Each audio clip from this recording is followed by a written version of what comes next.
धर्म तथा दर्शन।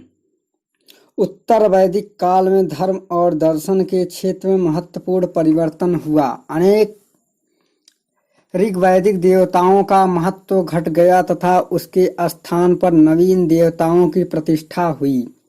ऋग्वैदिक काल के वरुण, इंद्र आदि का स्थान प्रजापति विष्णु एवं रुद्र शिव ने ले लिया। यज्ञीय विधि विधान अत्यंत विस्तृत एवं जटिल हो गए। यज्ञों में पशु बलि को प्राथमिकता दी गई तथा अन्य आहुतियां गौण होने लगी। राजसूय, वाजपेय तथा अश्वमेघ जैसे विशाल यज्ञों का अनुष्ठान किया जाने लगा।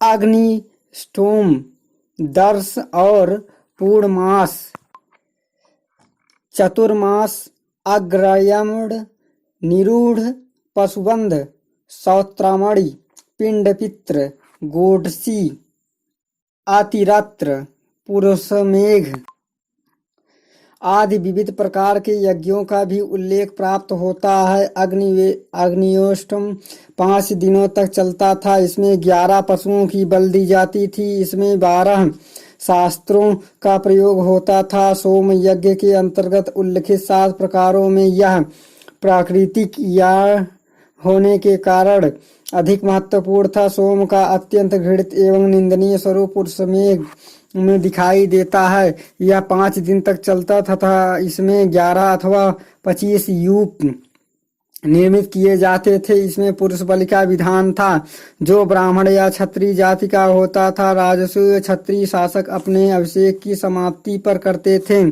अश्वमेघ सार्वभौम सत्ता का प्रतीक होता था। यज्ञ क्रमशः पशु हत्या के साधन बन गए। अश्वमेघ यज्ञ में 600 पशुओं की हत्या कर दी जाती थी। यज्ञ कराने वाले ब्राह्मण पुरोहित को बहुत अधिक गाय, सोना, वस्त्र, भूमि आदि दान में दी जाती थी। प्रेतात्माओं, जादू टोने, इंद्रजाल, वशीकरण आदि में लोगों का विश्वास दृढ़ हो गया। इन अंधविश्वासों को धर्म में स्थान मिला। आर्य एवं अनार्य विचारधाराओं के सम्मिश्रण के फलस्वरूप धर्म में अनेक नवीन तत्व प्रविष्ट कर गए।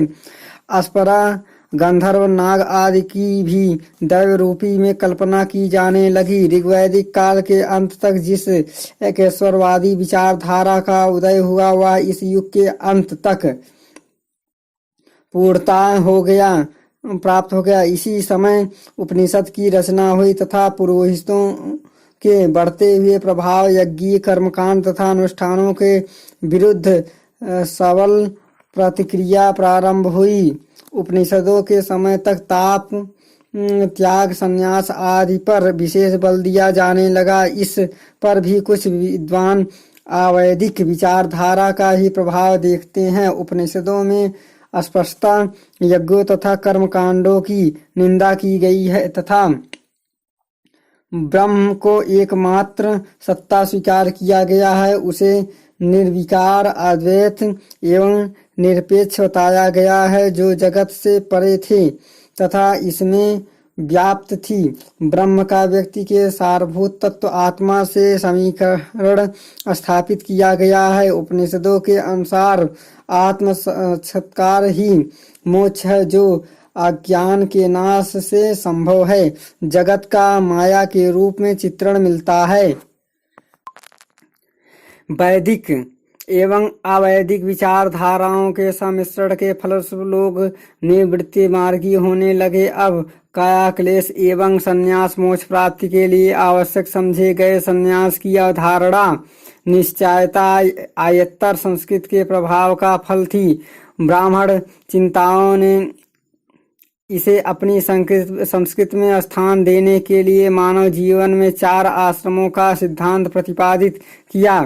प्रारंभिक उपनिषदों में केवल 3 आश्रमों का विधान मिलता है, ब्रह्मचर्य, गृहस्थ एवं वानप्रस्थ, परंतु कालांतर में संन्यास नाम से 1/4 आश्रम इस व्यवस्था का अंग बन गया। प्रत्येक द्विज को इन 4 आश्रमों से लेकर जीवन यापन करना आवश्यक बताया गया।